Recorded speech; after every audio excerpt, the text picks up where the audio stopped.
God's mighty hand throughout our nation's capital and her many buildings and monuments.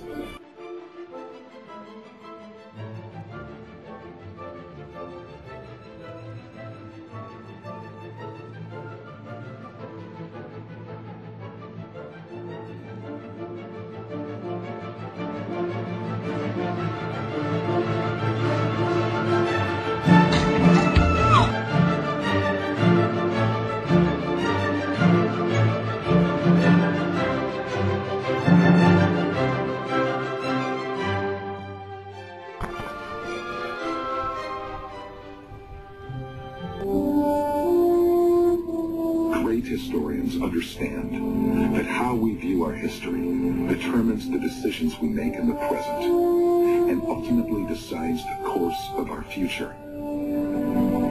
But what happens when we forget the truths of our history? And what are the consequences when we do? Rediscover the astonishing story of our nation's godly history in the American Heritage series. America, this is your heritage.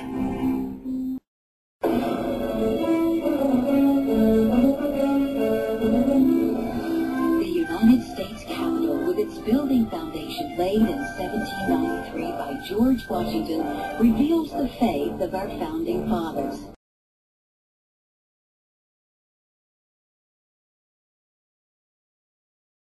Even today, every session of the House and Senate begins with prayer.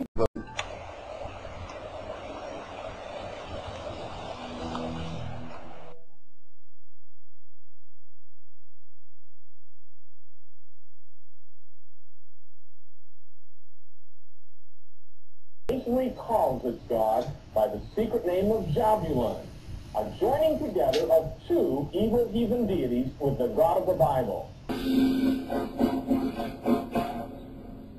Among many other things regarding the importance of God and prayer in the founding of the nation, Washington said, "The success which has hitherto attended our united efforts we owe to the gracious interposition of heaven." The angel is proclaiming the American independence on a birth chart, which is a Babylonian tablet of destiny. It's a 13-house horoscope drawn up by using a 2x2 square, making it 1 mile square in the middle, coming up with the tablet of destiny. Doorway of the goat.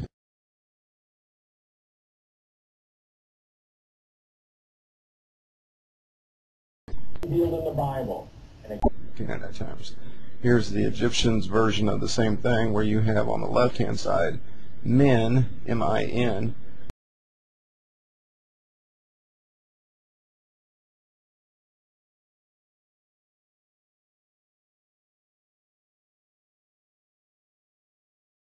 which is the god of earth, and in the middle is the goddess Ishtar. There's a picture right there of the same god.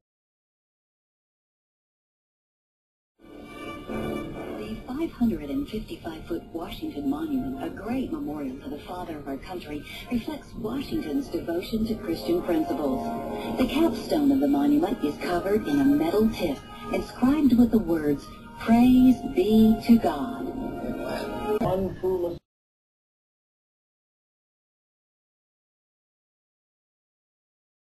Masonic God.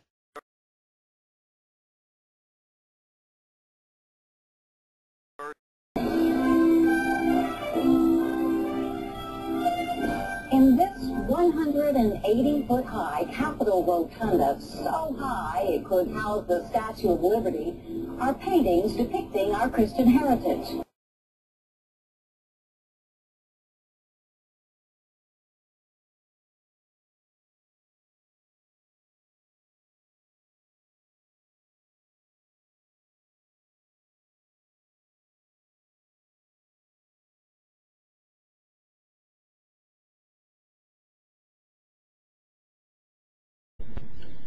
And here's another depiction.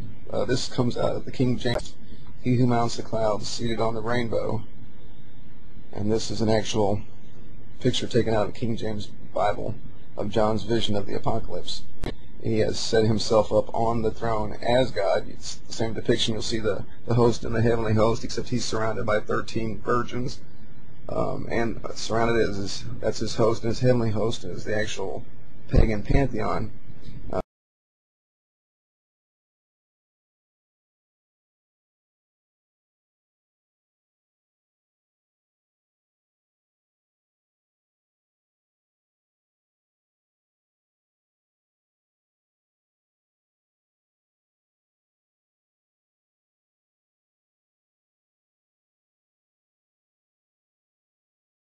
Cord sticking out, 1 foot down.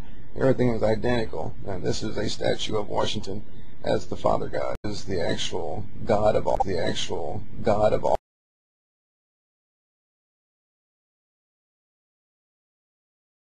President George Bush, like Presidents Carter and Reagan, placed a strong emphasis on prayer in the Bible. He signed a special resolution making 1990 the year of Bible reading. Could we be experiencing the beginning of the fifth Great Awakening? Remember those 16 all-important words that begin the Bill of Rights. Congress shall make no law respecting an establishment of religion or prohibiting the free exercise thereof. But some in our society would like to remove any reference to God from all aspects of public life. At times, the Supreme Court has concurred. Is that what was intended by the words so carefully and thoughtfully crafted by our founding fathers? Jane and Ralph will attempt to discover what the real intent of the founding fathers was, to uncover evidence of what they meant to do. The expressions of our founders' intentions are not tucked away in obscure manuscripts hidden in dusty libraries or in complex legalistic treatises. They are literally chiseled in stone. Situated on a busy street across from our nation's Capitol building is the Supreme Court. Above the east entrance to the court is a carved relief of Moses. He is holding the tablets of the 10 Commandments as a reminder that the foundation of our law in America is the Bible.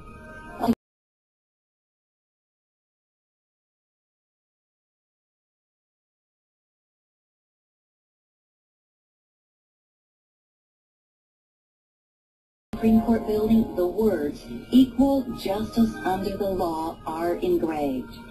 This is a biblical concept dating back to the time of Moses. Upon entering the Supreme Court, one finds the 10 Commandments inscribed on the oak doors.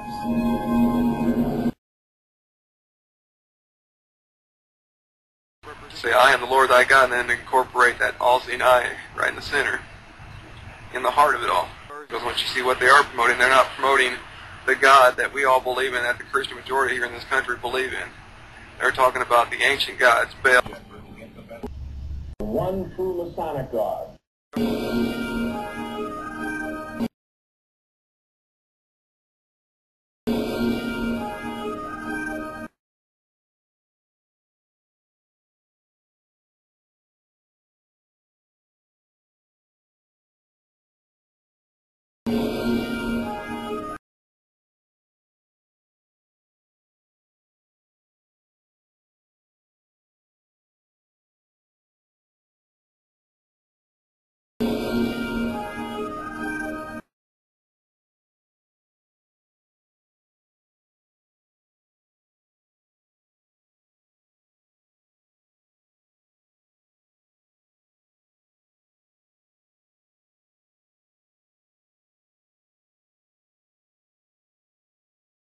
Thomas Jefferson, author of the Declaration of Independence, founder of the University of Virginia, and the 3rd President of the United States. From the Jefferson Memorial on the banks of Washington's tidal basin, Thomas Jefferson still speaks through his inscription.